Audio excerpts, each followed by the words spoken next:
अबान अहमद के सुपुर्दे खाक होते ही अली अहमद की होने लगी चर्चा। सिर पर सफेद रुमाल, बदन पर काले कपड़े, मूंछों पर ताव। अतीक के चाहने वाले बोल रहे, हमें अपना अतीक वापस मिल गया।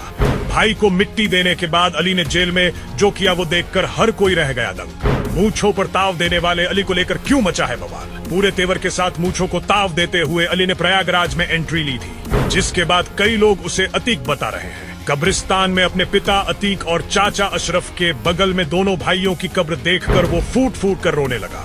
सबसे छोटे भाई के जाने का गम अली के लिए सबसे बड़ा गम हो गया। अतीक अहमद के 5 बेटों में अली दूसरे नंबर का बेटा है, जो झांसी जेल में बंद है। अबान अहमद को अली का दुलारा भाई बताया जाता है। हर तरफ एक ही चर्चा हो रही है।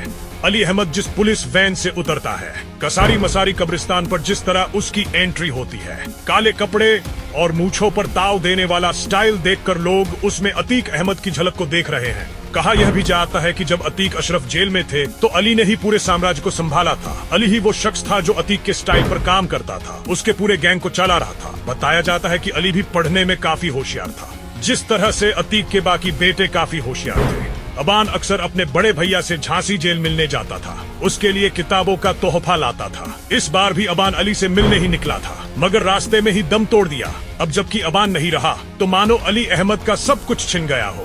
भाई को मिट्टी देने के बाद वापस झाली का हाल ऐसा हो गया कि जेल प्रशासन भी परेशान हो गया। बताया जा रहा है कि अली ने खाना पानी सब छोड़ दिया है।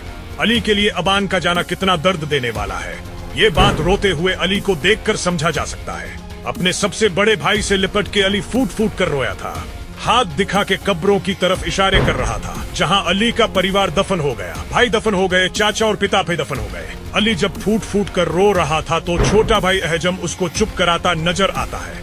अली को इतना गम क्यों है, उसकी एक वजह आपको बताते हैं। छोटे और दुलारे भाई का जाना तो गम की वजह है ही, लेकिन शायद अली इस हादसे का जिम्मेदार खुद को मान बैठा है, क्योंकि अबान अली से मिलने ही जा रहा था और रास्ते में हादसा हो गया। जब से अली झांसी जेल में था तब से हर 8-10 दिन के बाद आबान उससे मिलने पहुंचता था, उसको किताबें देता था और इस वजह से कहा जा रहा है कि वो जेल भी अली को अब काटने को दौड़ रही है। अपने लाडले भाई अबान को अली ने कंधा दिया और भाइयों को गले लगाकर बिलक बिलक कर रोया था।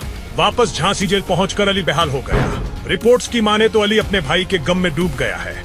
जब जब उसे अपने भाई की याद आती है तो वो जेल में फूट फूट कर रोने लगता है। वह बोलता है कि उसका सबसे छोटा लाडला भाई अब इस दुनिया में नहीं रहा। अबान ही था जो उससे मिलने जाता था, उसका दर्द सुनता था और अली के दर्द को वो अपने परिवार तक पहुंचाता था।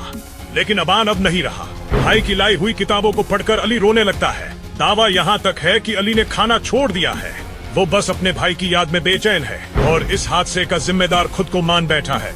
अतीक ने कैमरे पर कहा था कि देखना, जब महीने भर तक मेरी खबरें टीवी पर छाई रहेंगी। अतीक 3 साल पहले मारा गया, मगर उसकी चर्चा और खबरें आज भी हो रही हैं। साल 2022 में 1 करोड़ की रंगदारी के मामले में पिछले 4 साल से अली जेल में बंद है।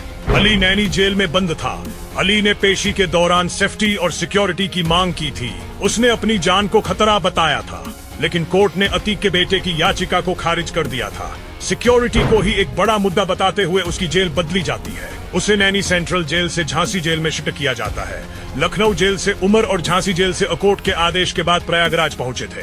कोर्ट ने पैरोल अर्जी को मंजूरी देते हुए कुछ शर्तें रखी थी।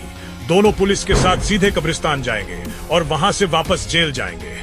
मीडिया से कोई बातचीत नहीं की जाएगी। इसीलिए अली ने बिना कुछ बोले मीडिया के सवाल पर बस हाथ हिलाकर इशारा किया था। अली के लिए यह दुख इसलिए भी बड़ा है क्योंकि 6 अगस्त को जब हादसा हुआ तब आबान अपने भाई अली से ही मिलने जा रहा था। कहा यह भी जा रहा है कि आबान जिस कार से जा रहा था उसके डैशबोर्ड से 2 इंग्लिश नावेल भी मिले थे। आबान इन किताबों को अपने बड़े भाई के लिए खरीद कर ले जा रहा था। अली शायद उस घड़ी को कोस रहा होगा जब उसका भाई उससे मिलने आ रहा था और रास्ते में ही हादसे का शिकार हो गया। शायद वो बोल रहा होगा कि काश उस रोज उसका भाई उससे मिलने ना आता और ना ही ये हादसा होता। क्राइम कुंडली अपनी जगह है, लेकिन मानवता के नाते भाइयों का ये प्यार हर किसी को झकझोर रहा है। इसलिए कहते हैं बुरे काम का बुरा नतीजा होता है। अतीक ने जो किया था आज उसकी सजा उसका परिवार भुगत रहा है।